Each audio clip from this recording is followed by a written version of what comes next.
Okay, so the first example which I'm going to share with you guys is about consistency.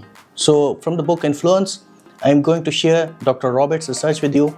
When Dr. Robert was sharing his research about consistency, he shared a couple of examples, a bunch of examples. But the one which I picked for you guys it's actually a beach example. So Dr. Robert shared an example that how consistency works in our lives, or how it affects our behaviors. He shared an example where the actor was taking their beach mat and they were placing it next to around 5 feet away from a person who is already on the beach. And then they placed their mat there and they started listening to some kind of audio track or listening to FM or something.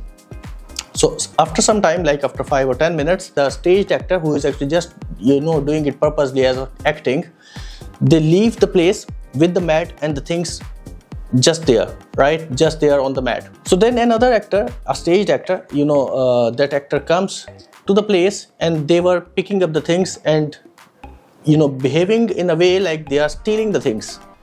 So what they noticed is they did this 24 times. So the person who was laying down there, who was actively noticing that person, that there is someone who is playing the audio track or who was listening to the audio track, that person has gone. So out of 24 people, only one person spoke to the person that why are you taking the things? These things do not belong to you, or leave the things here, otherwise I will call the police, because these things belongs to some other person, do not belong to you, or I will call the person who was here, and right now that person is not here. So it was all staged.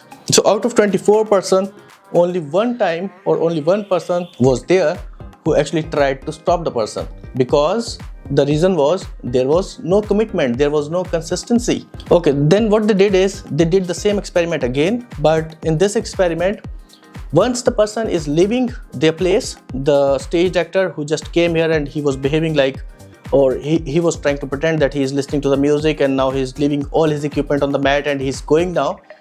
In this instance, what they did is when the person is leaving, the person was saying a small thing to the person who is actually a subject for this experiment, that can you please keep eye on the things, I'm just leaving for a while and I will come back in shortly.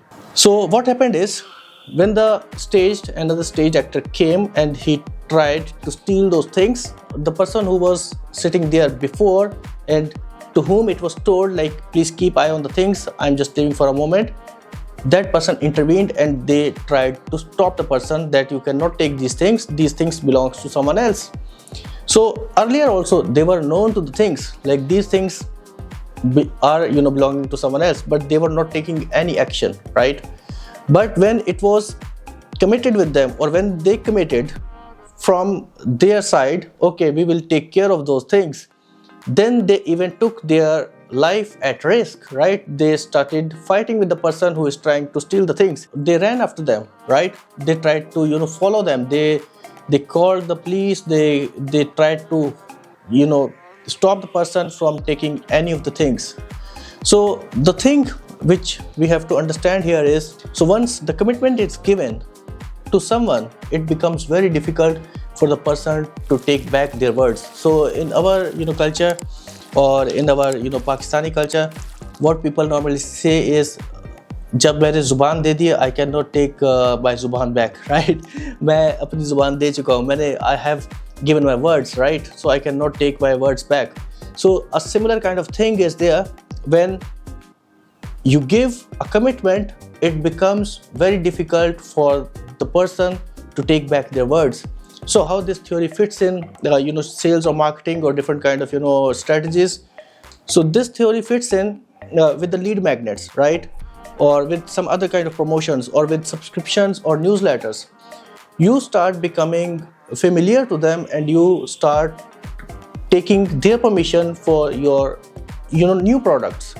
So it's very important to take their commitment, and once someone has given you commitment, okay, we will see your products or we will buy something from you, it start becoming very difficult for them to refuse you. So this is the actually core thing which we have to understand here. So we have to be very careful when we are giving our commitments to someone, and at the same time, if someone is giving us commitment, then as a marketing strategist, or as a marketing manager, or as a marketing director or someone, we should know like we have to get the commitment, but not in the wrong way, in a proper way. Means if we are giving good products and we are getting a lot of commitments in terms of lead magnets, like if you are a digital agency and you are giving some kind of SEO audit or some kind of report to someone, then they think, okay, now we told them, okay, after receiving this report they can send us more information, they can send us more offers, or if we are committing to something, okay, we will buy from them also. So this seems maybe not very powerful, but in reality this is very powerful. Just try it and you will see, like once you get the commitment for something, it becomes easier for you as a salesperson to pitch more products or to make the sales happen. So that's it for now. I tried to make it simple. I hope you will like it, and in the next video I will discuss another principle, that is reciprocity. Thank you guys. See you, and I hope you like this video.